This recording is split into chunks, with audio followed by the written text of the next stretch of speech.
part of the Press Play Podcast Network.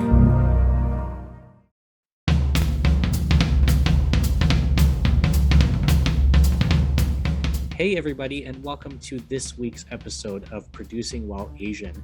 I'm your host, Don Mike, and this week's episode is with a very good friend of mine, Alex Grubbs, who is based in Pittsburgh, Pennsylvania. He is a marketing and branding and media relations specialist and expert, and he's also a content creator. He has shows that exist on platforms such as Clubhouse and Kumu USA, and he is, and I call him an influencer in his own right. And I'm so excited to share this conversation with you because he has a lot to say, especially if you are somebody who is looking to explore more in the social media spheres of the world. So without any further ado, here's our episode with Alex Grubbs of Producing While Asian. I hope you enjoy. Hey, Alex, thank you so much for joining me today on Producing While Asian. It's so exciting to have you and to talk to you outside of our normal work together in Pittsburgh. So how are things going? How are you surviving right now? How's life? Thanks for having me on here. I'm so excited for this conversation. We have so many different conversations, but it's cool to put it in this type of setting. Life is life, work is work. There's a lot of things, and it's just, you have to take it day by day. That's really what it is. Especially if you're in a creative world, you literally have to take it day by day. For sure. Plan stuff out, of course, but you have to just, again, take it day by day. Yeah, it's really hard, especially with uncertainty and, what's not guaranteed every day for us in terms of our career path. So for our audience members who may not have heard of you before, tell them a little bit about you and your professional background and kind of how you arrived at where you're at today. Yeah, so just generally for me, I initially went to Point Park University for my bachelor's in broadcast reporting. So I really wanted to be a TV journalist. I was dead set on that for years. I did pivot out of that path. When I was finishing up my degree, I was looking for, jobs, of course. It was like, where am I going to be a multimedia journalist? I was just looking everywhere. And then I got offered a master's degree. So I got my master of business administration, pivoted into the PR, social media field. So right now I work for a social media agency, working with a bunch of different clients across the entertainment field, the tech field, HR. There's a bunch of different things where we develop their social media strategies, we implement them, helping people and companies with their branding, consulting different people, a lot of project management, working with our design team and our clients, just a bunch of different stuff. Something new every day, writing something else. Low-key ghostwriting for some other people, which I'm good for them, but I wrote that. Won't say who, but shout out to them, though. I actually appreciate some of them. Good rapport with them. And then in my spare time, it's just, what is it? We work together on the AAPI board, the Filipino American Association of Pittsburgh, communications officer, so there's a lot of content creation. I'm really trying to create content plans right now for us because we do need to showcase what we're doing here in Pittsburgh. We're here, Filipinos are here, we've been here. And to me, it's important that we have something like this because we need to show people that, we do amazing things, but I think just generally as Asians, we don't like to assert ourselves and show the results. We're just we're doing it, we like it, but no, you need to see that we are doing it. We're here and we want you to join, and we're just dope people doing dope things. And then I guess I'm on Clubhouse in Kumu. If you know me, I'm half Filipino, the half Filipino, depends on what app you're on specifically. And I did a lot of interesting stuff and collabing with a bunch of different influencers and just regular people who hop on those apps. So with Clubhouse, worked with Bahay Kubo, which is their OG Filipino club there. We had a weekly show called Am I Filipino AX Enough? We really dived into what our identity is across the board, whether it's language, appearance, location, just a bunch of different identifiers and where they intersect. Especially for me, I'm multiracial. Filipino, of course, white, and then my grandmother on my dad's side is actually half Indian. So there's a bunch, get double the Asian. So I guess that's awesome in that sense. So represent all day. So I say I'm half Filipino, but I'm not half white. just putting it out there Yeah. because I always get that. They're Yeah. like, well, you're half white. No, I'm not. I'm not. Put respect Sure. on my grandmother. She's half Indian. um, and also on Kumu USA, I'm doing a bunch of things, actually collaborating with Kumu USA, the folks there, and with One Down Media. And shout out to them, like Leo and Tessa Obeya. They are amazing Filipinos doing amazing stuff within our community and on that app. I do Sing Me to Sleep on there. It started on Clubhouse kind of as a joke, but we moved it into Kumu, and basically it's an open forum. We invite people to sing, play instruments, read poems, whatever they're comfortable doing. That's really just the vibe. And we've met a lot of cool people. You could literally be someone who's just, I'm comfortable only singing in my bedroom and I've never sang with anyone to anyone before. Or we've had people who are on like The Voice or went on tours and stuff. And doing so it's a great mix of people. Not on Clubhouse there's a lot more Kuma. We're kind of getting our, ground moving, and shout out to my friends King and Zasha. They're also partially Pinoy, so they're part of that. We just put that stuff together, and we brought in my Filipino AX enough to Kumu as well. So just again talking about identity.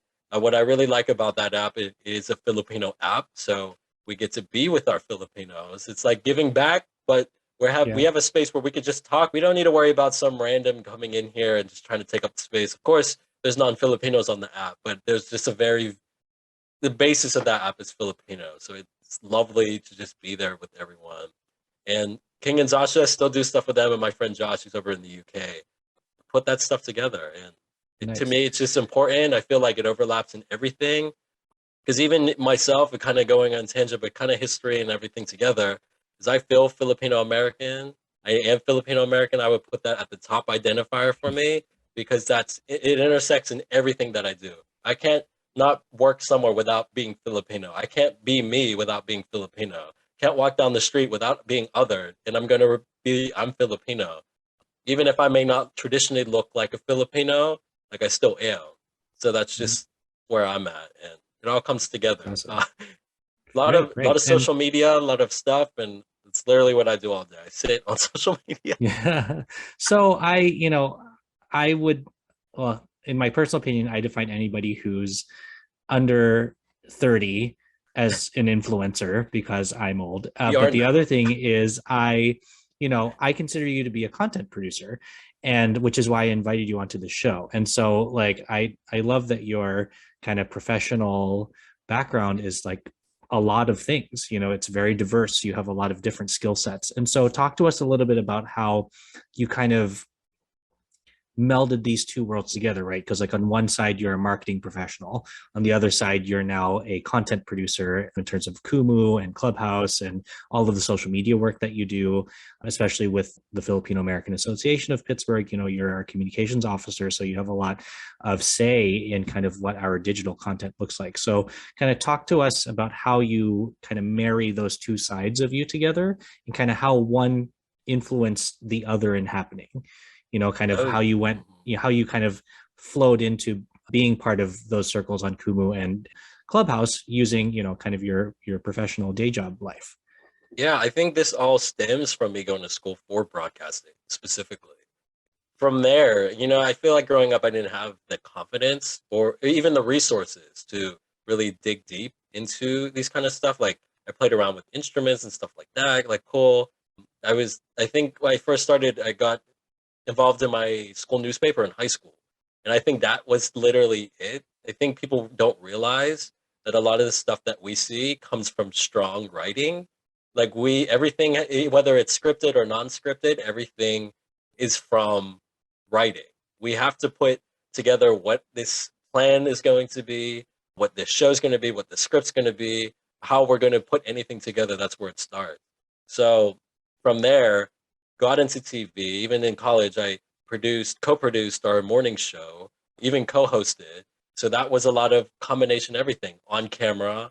I wrote the scripts. I put together the show. Of course, I had help with my other co-producers and all that, and finding talent because that's another thing too. You need to get the people there. So that's where that kind of started. And I really love taking photos. I think I've always loved doing it. And my grandma actually gave me my first camera when I was like 16. It was like a Canon camera. like a very real like camera. So I kind of like went from there.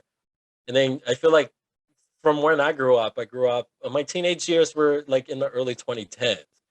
So for me, we were just in social media, not the way social media is now, but as these apps and these websites and forums were developing, we were there. We were on Facebook when it popped up. We got on Instagram when it popped up, Snapchat, when we had Vine at one point, and then TikTok is here. There's Oh, always some new Vine. apps coming up. I know Vine. Was watching Vine compilations the other day. I love it. But yeah, so you were kind of that was already there, present in my life. And then, when I went to grad school, I worked in the international student services like office at Point Park University that funded my degree, so that I worked with them as a whole Hey. agreement with that. So I did some social media there, but because I did photography stuff and videography stuff, I got involved with the Public Relations Society of America, PRSA, Pittsburgh, as their multimedia lead. I'm just taking photos. If you come to any FAAP event, you'll probably see me with a camera. That's just who I am. Like anywhere I go, I carry my backpack, I have my camera, I'm ready to go. So I'll have that with me. And I started going to those events, shooting it. Then I became the multimedia lead. And that's when I really started, being part of this social media world in a different way. Of course, I've dabbled with it in college because we had to upload our stuff. We had to put our reels together. We had to make sure everything was together there. But that's where we're doing specific content creation. And being around those professionals, I was like, okay, this is the field I want to at least start in because I feel like there's a lot that overlap. And I feel like for our creatives, there's a lot of business that comes in with creativity. You can be creative all Mhm. you want, but you need to have the business side to hold it together. And I feel like, at least for Asians and Filipinos, like we know how to do business best. So why can't we marry the two together?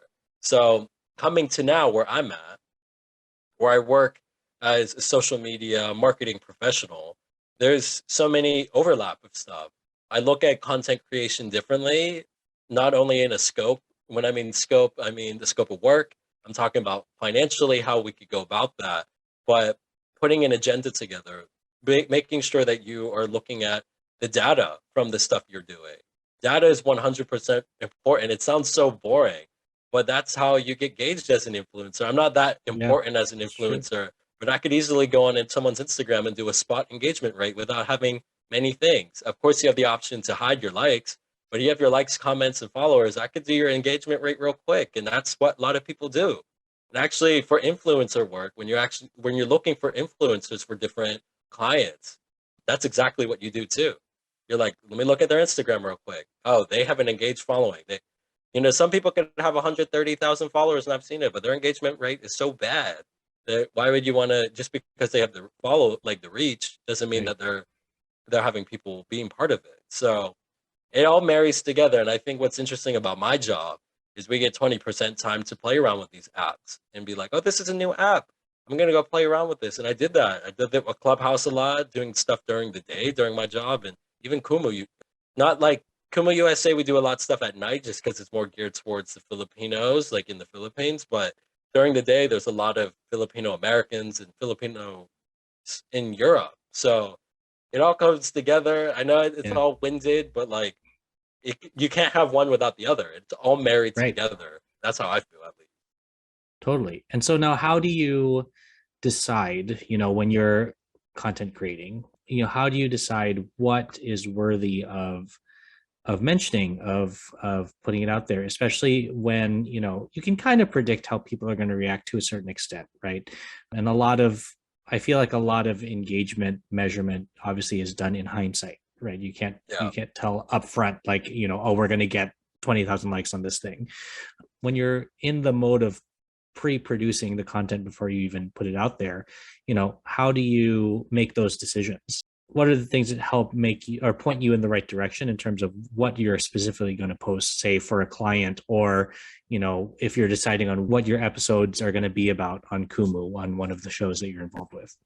Yeah, I think you have to pay attention to what's going on in the world too. I think that's the first thing.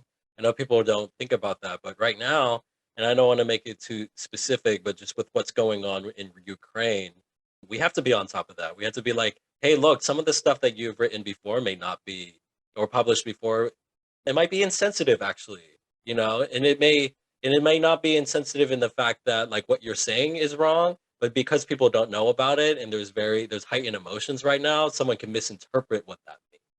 So Hmm. we've actually had to do that for, and I know a number of people are doing it for a number of clients. We had to put pauses on everything on social media because we had to reevaluate what's coming up, what can we put out, and especially when we're working with these big clients that are very global, they Right. have to figure out they have to figure out what statement they're going to put out. So if they're putting something out there that's controversial on their own, everyone else who works for them, we have to, hey, look, wait, should this firm be posting this? Should the C-suite person or a high-level person at this company say anything? Should they write something similar to that? There's a lot of things that we're going through right now just for that. So I think it all comes together. I think that's first, pay attention to what's going on. So because anything could happen to be like, hey, this may sound great, but this happened yesterday. I don't know if this is right for us to be hosting this at this time, Right. things like that. But I think on a general thing, it's keeping conversation. You have to have a pre-show meeting, regardless of what you do. It doesn't necessarily need to be the day of, depending if you have a routine down. But you have to have that so we could. What are we hitting? How much time are we allotted for this? What are we trying to get? Everybody has a different way of measuring what's successful or not. So I think it's important to identify what that is. It could be just reach. We got these people, we can reach these people. It could be how many people view stuff. It could be how many people are reacting to it. It could be the engagement rate, how many people saw it versus who reacted to it, and putting those numbers together. I think you have to identify that first and foremost. Gotcha. And then I Okay. think you go ahead, Yeah. on some other stuff too. Just be like, and then you want to keep true to yourself. What do you want the design to look like? The aesthetic, how are we going to go about Mhm. it? And then go from there. Yeah. And so it's a lot of decisions. I feel like in any sense of the word producer, whether you're a theater producer, music producer, content producer, you just have a lot of decisions to make. And a lot of it has to do with kind of like relationships and other people and people on your team and your client, if you are working for a client. Talk to us now. This question is going to be very unique in the way you answer it because it's traditionally answered in terms of like what people's job duties are. Because like when I ask this question of theater professionals and of music professionals, theirs is more around the idea of just like how much organizing they do. So for you, on the scale of one to producer, one being like not really at all like I dabble, but no, I don't produce. I don't consider myself a lead producer, or producer of like I am a producer, that's what I do, that's what I define myself as, or anywhere in between there. It's almost like a 1 to 10 scale. So on a scale of 1 to producer, where do you sit in your field, and why, or why not? Yeah, I think for me, like if you encompass everything, I feel like I'm a 7 Mhm. specifically, because Sure. but there's a range of stuff when it comes to putting stuff together for the FAAP. At least I feel like I'm at the top. You know what I mean? Like I Mhm. have to be, Right. even if it's just conversation with like, hey, how are we going to put this together? I put together our newsletter. I'm at the Mhm. forefront of that. Even putting our social media together, I'm at the forefront of that. Even if I have our president, talking to me like, hey, we should post this. It's like I have the final discernment. I mean, of course they do. They have to approve it, but I basically put everything together and go from there. For work, Mhm. it depends what account I'm on. It really Right. depends on what account I'm on, For sure. because some accounts it's just like I'm at the bottom of the totem pole, and others I'm like I take the lead on this. So Mhm. in putting that content together, we have weekly content meetings where we're like, hey, this is what we're at the top. And when you first start out, you may not have the confidence to be like, the loudest in the room, especially as Asians. Again, Sure. we don't like Mhm. to assert ourselves. There's a lot of layers to that, more specifically. But it's been like, hey, this is the content calendar we're putting for this week. Here's why I think this going here. And other people co-sign it, of course, but that's just telling them, I know this best. This Sure. is what we're going to do, and we're going to roll with it. Gotcha.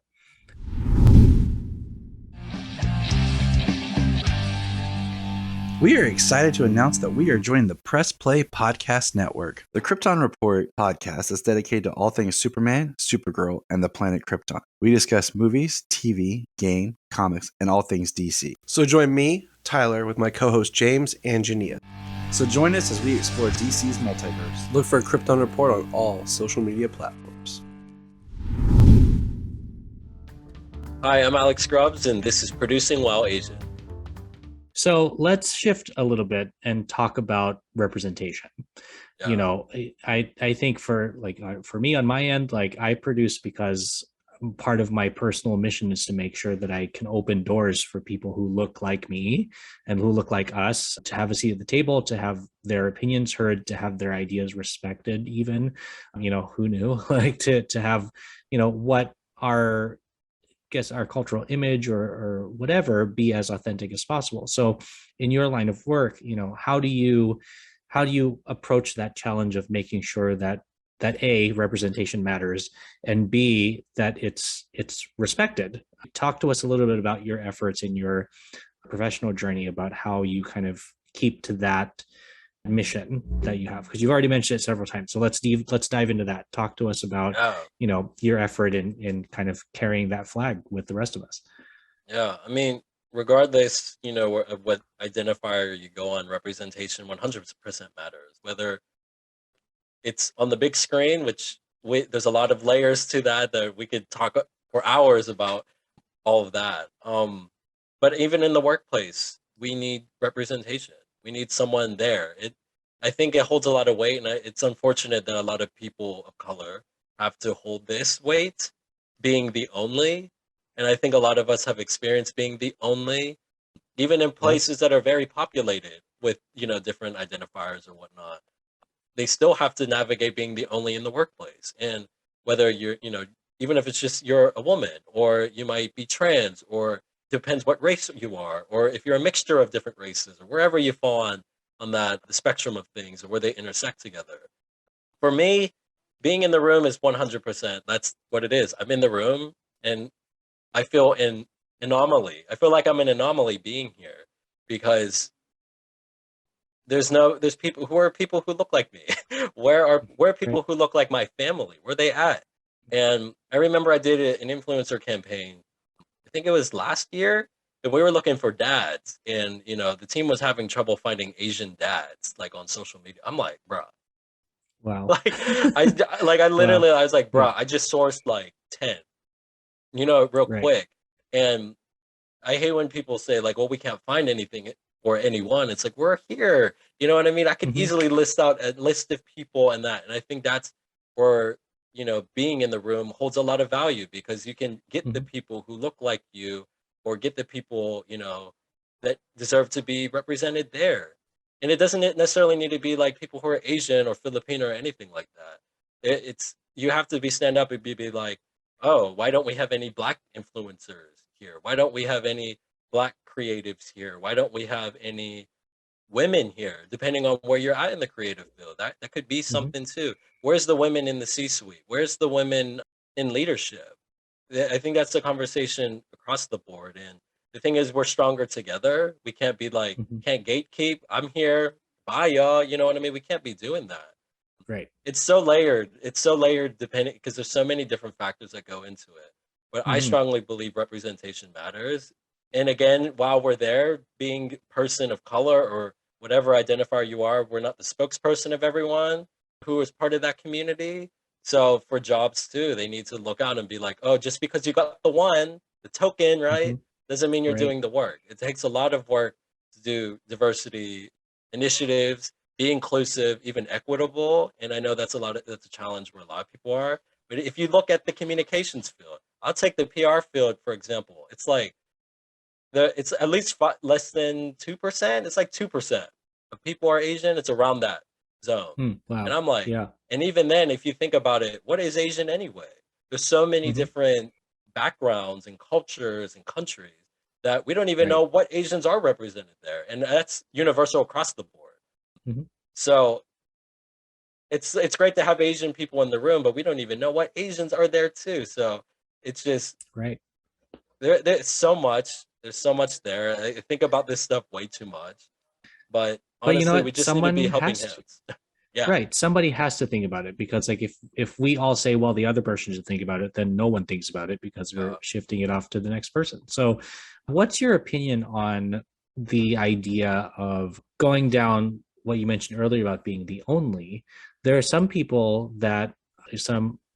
minority people that feel very offended by being the only, And then there are people who feel very inspired by being the only to use that as an opportunity to pull other people up. So, it's almost like a catch-22. So what's your opinion on that, being where you are at your company and where you are when you're in your influencer circles on social media? Like, do you feel strongly that that's horrible when somebody isn't only, or that it's an opportunity? I think it's a combination. It's like it's great that, like, I would just say for me, it's great that I'm here, but there's still a Mhm. lot of work that needs to be done. You know what I Right. mean? Because for me, it's like, well, I'm Filipino, but again, I'm not full Filipino. So although I'm here as a Filipino, I don't represent all of us either. Mhm. So, and even in I guess the influencers I'm surrounded with are more predominantly within the Filipino community. But even then, Mhm. I find myself as someone who is, mestizo, loke.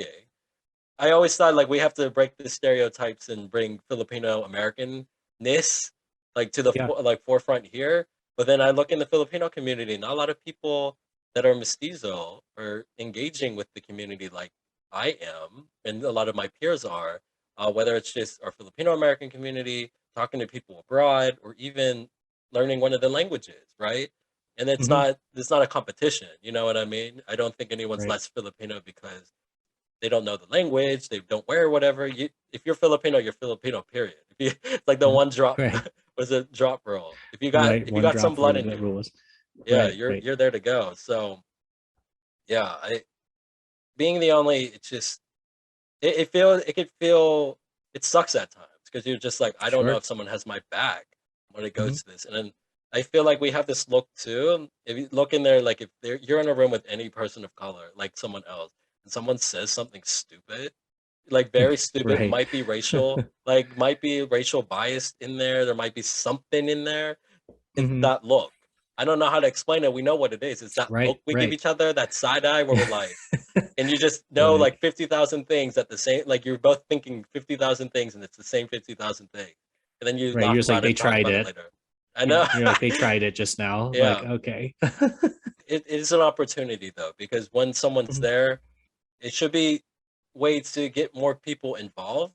It doesn't Right. really matter because I know even on Kuma, there's a lot of black influencers there too. I think that's awesome. Mhm. You know what I mean? They Yeah. should be Mhm. there.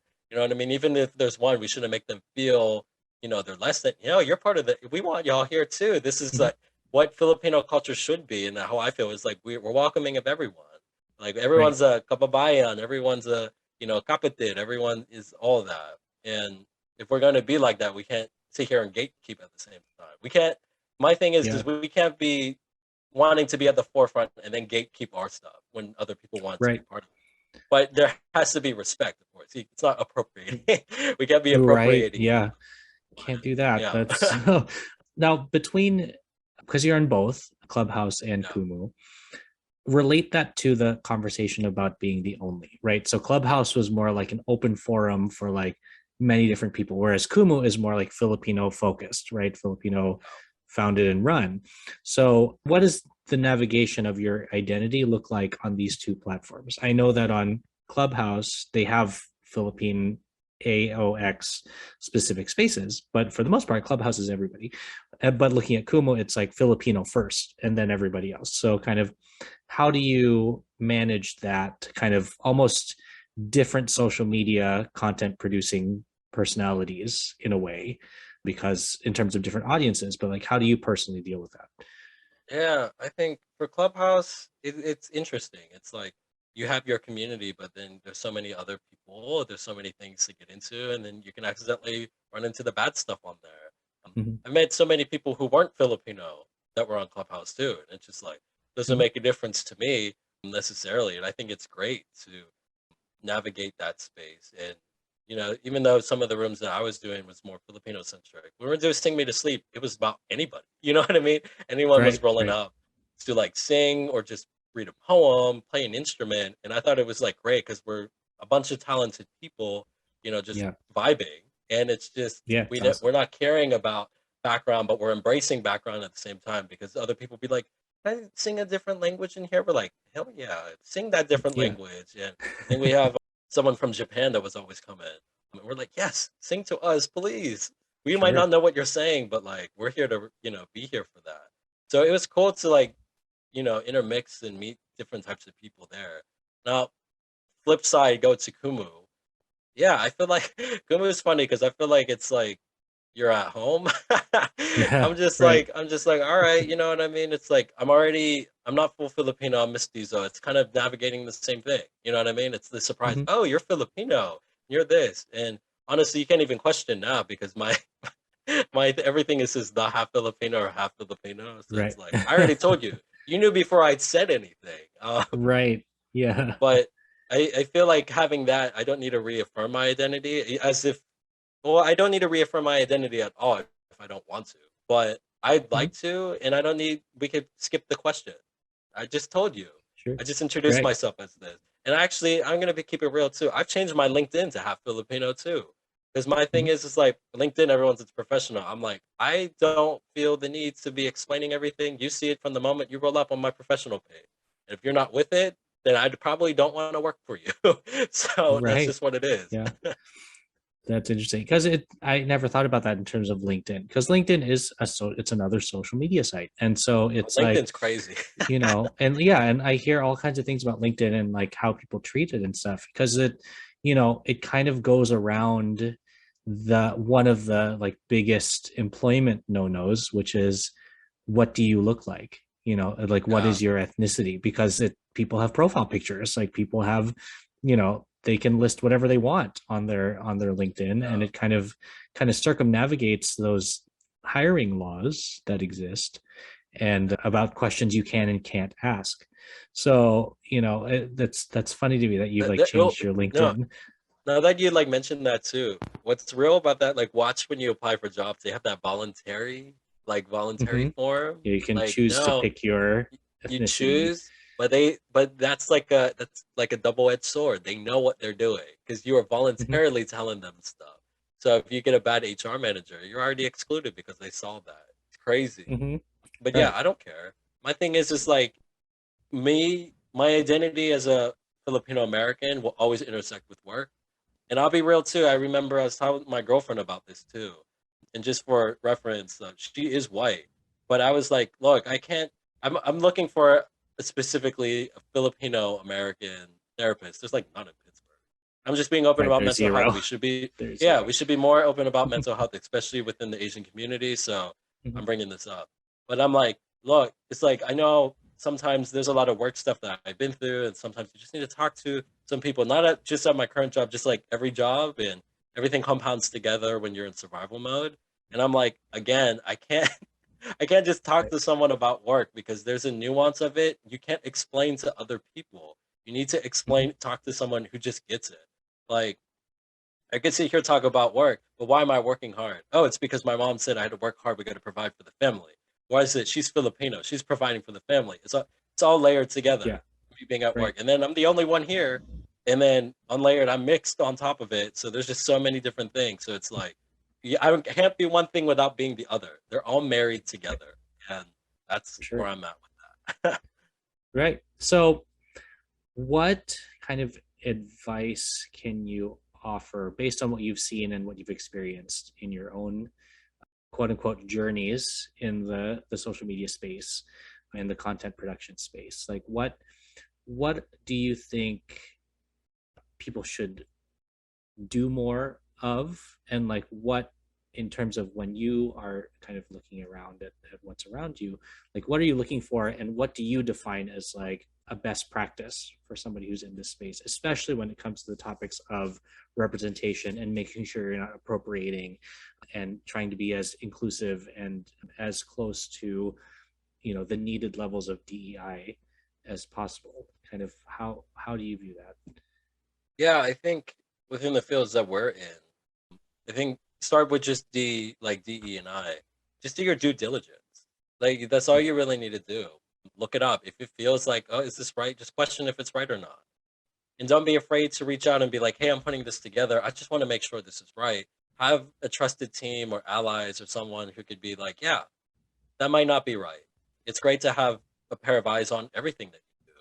A lot of, again, everything comes down to writing, in my opinion, and it's just the basis of every single creative process, whether you do it unscripted or not. So that's where I would say with that when it comes to that.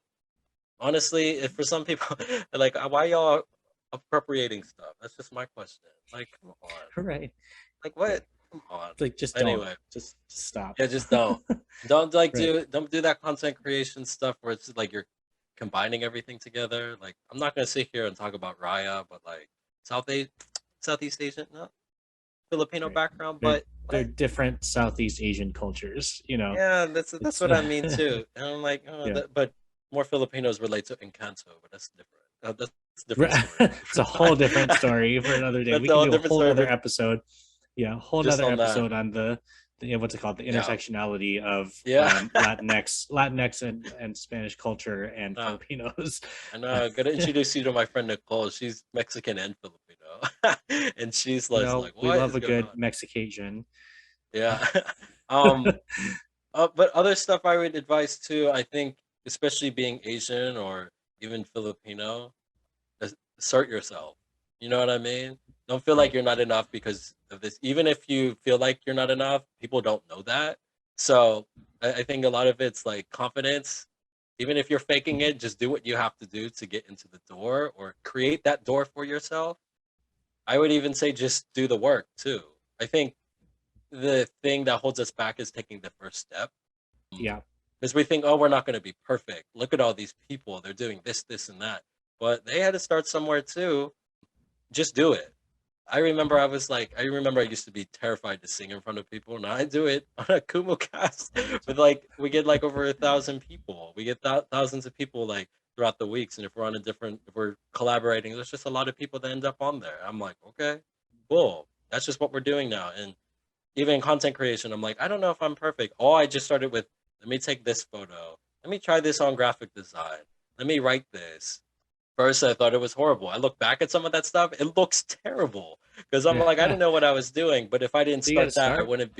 I wouldn't be where I'm at right now. And who knows where I'm gonna go later? You know what I mean? This is just the start of my career. And even if I'm working in the marketing PR world right now, I might not be here later. I might be doing something else creative. And I remember saying in one of my job interviews before, I think the core of what I do is storytelling. That's period what I do.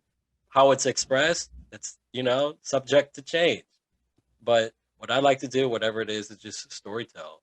Even if it's just me ghost writing someone's HR, like consulting stuff, whatever. Like, okay. Right. But it's telling a story and people are engaging with it. And that's what I love doing the most. That's awesome. Hi, my name is Jeremy Powell, co-host of the Oranges, Oranger, Browns podcast. Check us out anywhere you listen to podcasts. For all your Browns coverage, post-game, pre-game, anything you need Browns, you'll find it here on the Oranges, Oranger, Browns podcast. Hi, my name is Sam Post, owner of Phenomenal CBD Store and PhenomenalCBD.com. That's like phenomenal, CBD.com. Tune in where we talk with experts about how the amazing hemp plant can make a difference for people's health and well-being. From the Press Play Podcast Network.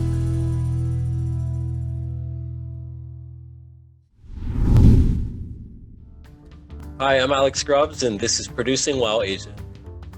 So let's do some questions a little more fun. So talk to me about, or tell us kind of like 3 awesome memories or milestones that you have in your social media content creation life. So like, tell us about a moment that you don't think you would have ever kind of come upon that like you're going to remember for a long time in your adventures in Kumu and Clubhouse, because I know that most of these 2 platforms is you're directly connected with people that you might not be able to talk to normally, like influencers that, or not even influencers, just people who have really big roles at their companies, that you wouldn't be able to just like call up and talk to. Like these folks are floating in these universes. Like, so share with us some memories that you were like, like that was awesome. Like, I'm definitely excited that happened, or, or something that you're like, oh, wow, I never thought like I'd be able to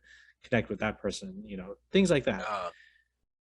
I think there's a bunch of different things. I think work wise, just put out there. Like recently, I put together one of these posts for one of our clients, and it got like over 3,000 reactions on LinkedIn. I was like, I did that. I wrote that. And I was just like, that is so awesome. And I know the client was so happy about it too. They're like, oh my God, I wasn't expecting. It's like 3,000 reactions, over 200 comments, over 100,000 views. And I was even like, oh my God, I finally did it. I went viral on LinkedIn, even though it wasn't me, it was my client, but it was really awesome to be able to do that. And for them too, because it's like, it's very special for them because it's like, we Mhm. are buying the service and we're getting our results back for it. So I thought that was awesome. Outside of work, into like Clubhouse. I think Clubhouse is amazing for what it was when I was on it last year. I met so many people who have become really good friends, and they're across the board doing other stuff. It's like my one friend is a baker. I met like a journalist in Alaska who's Filipino.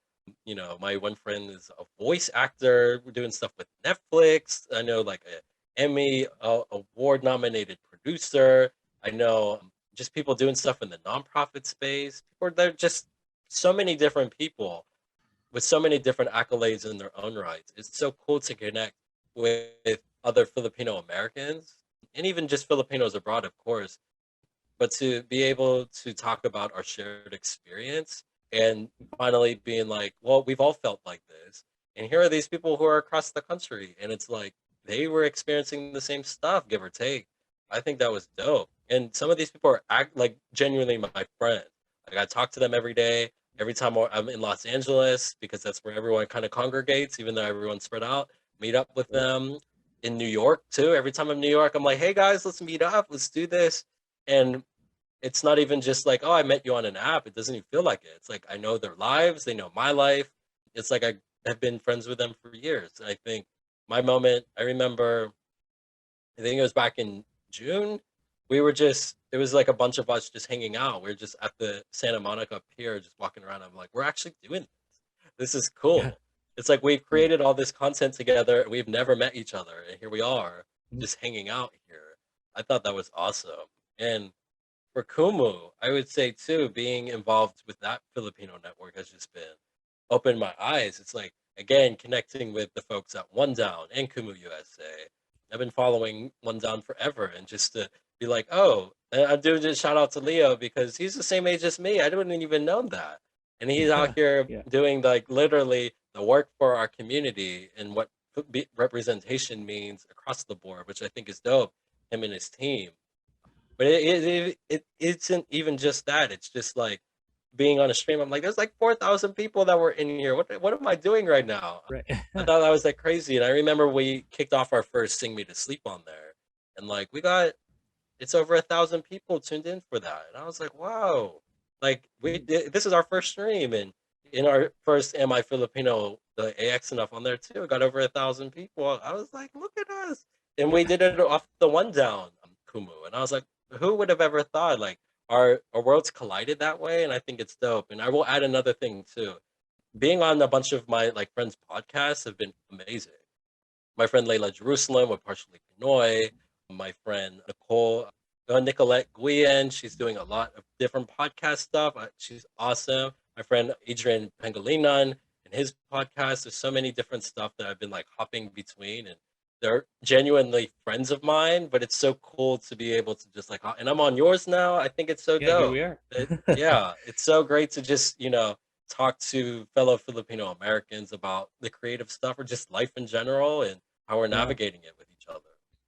So now that the world is kind of coming into what we hope is an endemic period, Yeah. what do you feel is next for these platforms? Now that like people are able to start congregating again and seeing each other in person, what do you believe are the next steps for these platforms, and what does content creation look like moving forward now that we're not all siloed away from each other anymore, or at least not as much as we used to be? I would say Clubhouse, at least within the Filipino American space, like, ooh, plummeted real easy. And it's not even just there across the board and even metrics. It fell because everyone's like, we're back in person, we're going back into the office, we're going, to conferences, we're doing all that stuff. And it's easier when you're just at home. You know what I mean? You're like, all right, I'm just gonna jump on and listen during the day. We can't do that anymore because we're interacting with people. We don't want to. We have stuff to do. We're going back and forth in the office, not in like one centralized place all day. There's so many different things going on within that space.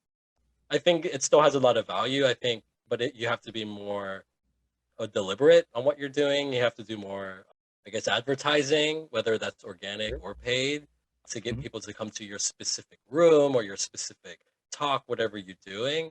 That's 100% key for that.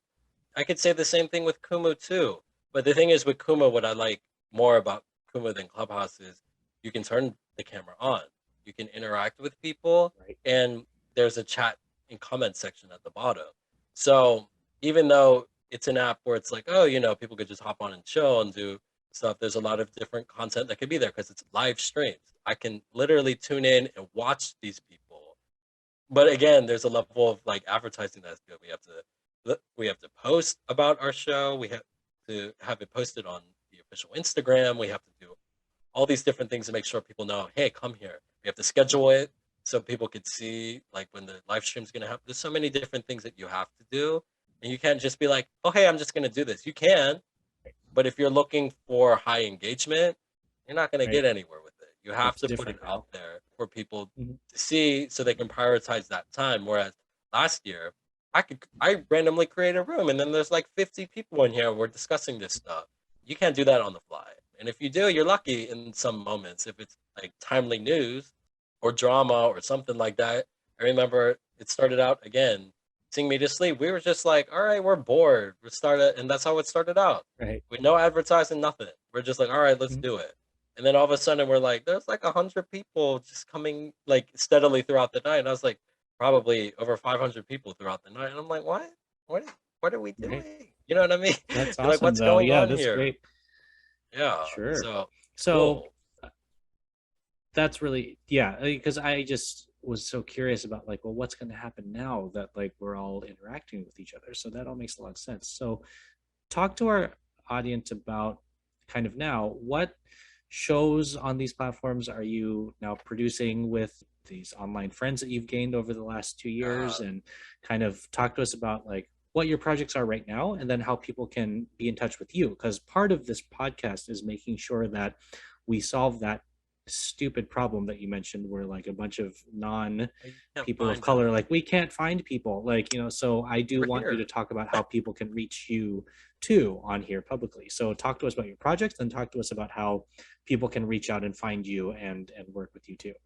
Yeah, so on Kumu, USA at least, Sing Me to Sleep with my friends King and Zasha. We have a bunch of different moderators like Michael Whitty and Anthony Ronco, sorry. I got his last name wrong. He's gonna kill me for that.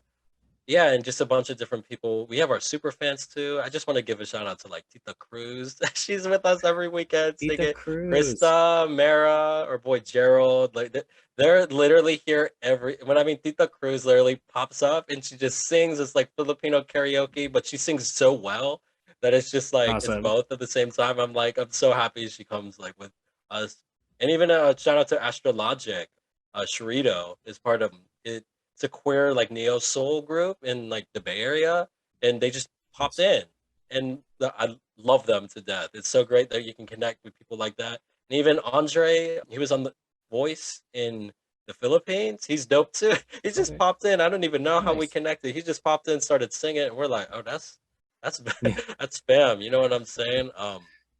So they're every Sunday at 7 p.m. Pacific, 10 p.m. Eastern, Monday, 11 a.m. Filipino time. So just come and join us. It's so cool. You probably see it posted because it's all over my social media half the time, from the Sing Me to Sleep Kumu page. We have Kumu USA that will put it on their stuff. So definitely check that out. And every other Thursday, we do Am I Filipino AX and Up on Kumu USA. Around the same time, Mhm. like 7 p.m. Pacific, 10 p.m. Eastern, different topics. We just cycle through and talk about what's going on. We talked about, language, our first stream. We talked about, on Kumu at least.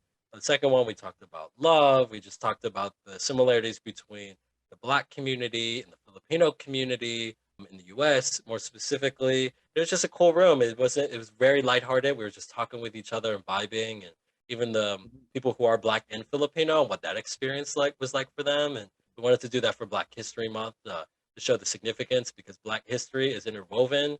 Well, Filipino history is interwoven with Black history in the U.S. 100%. Oh yeah, for sure. So it was a cool room. Catch us there. More conversations to come across the board. We're always trying to look for new ideas and more people to collaborate with on both. So it'd be cool for anyone who wants to get involved, because Kumu USA is Filipino as hell, and I love it.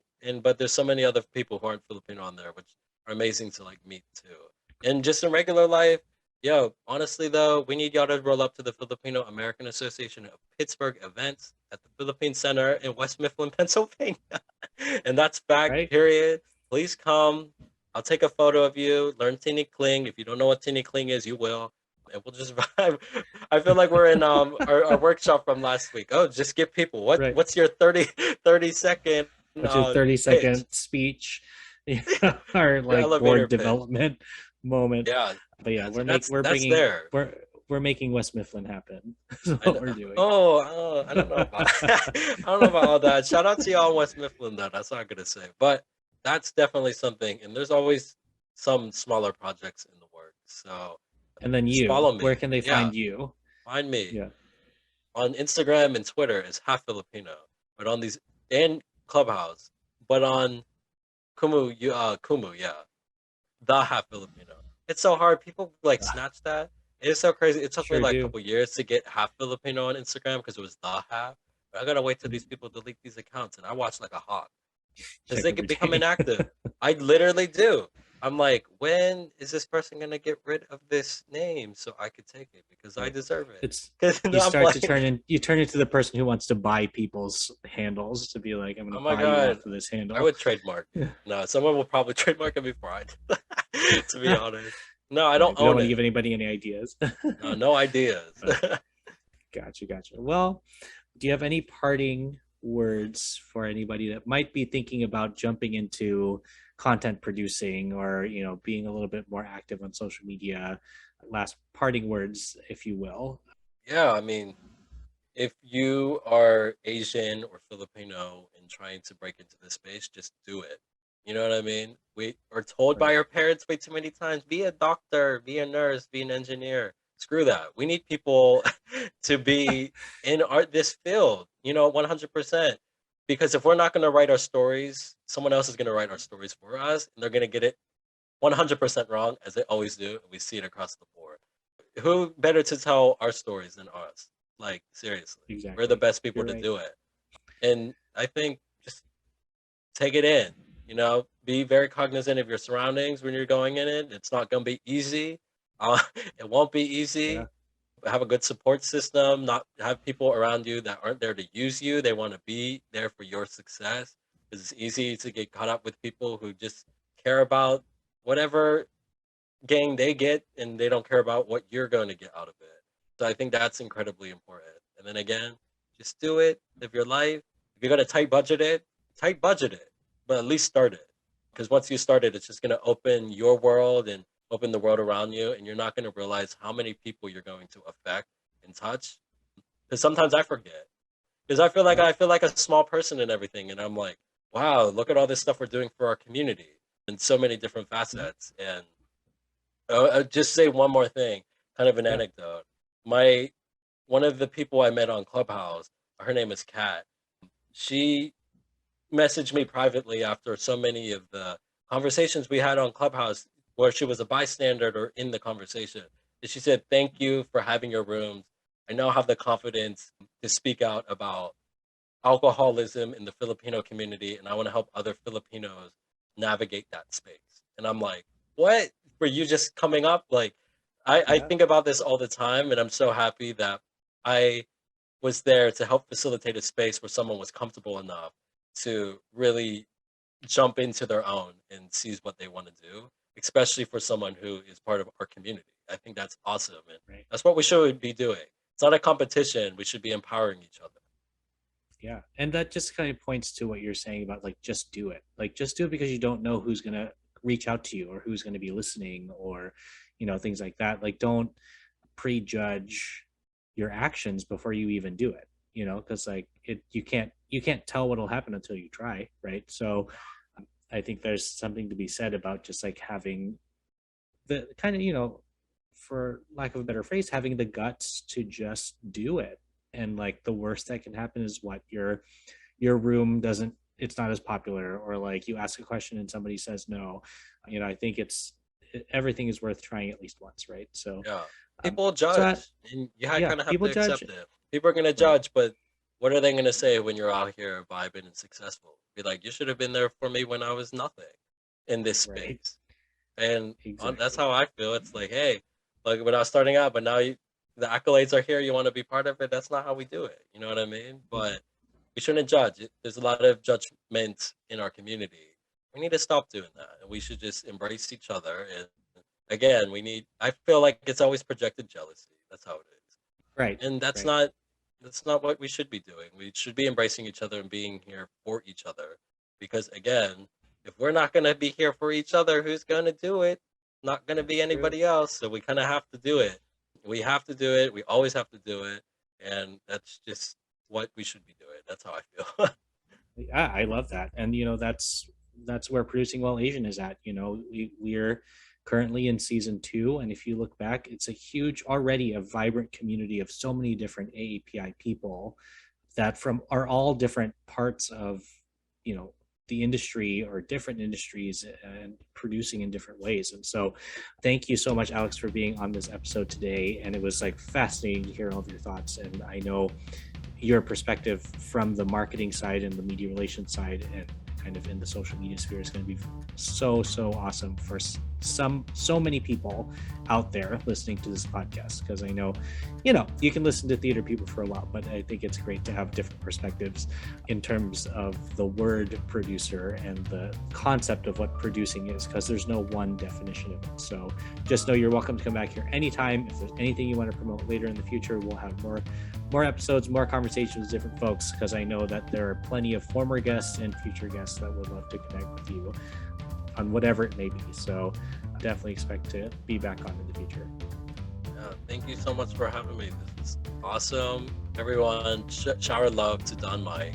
And whenever we have these random reality TV shows that we're not going to disclose the concepts we won't talk about that. Remember, it started years ago, but it's going to happen one day.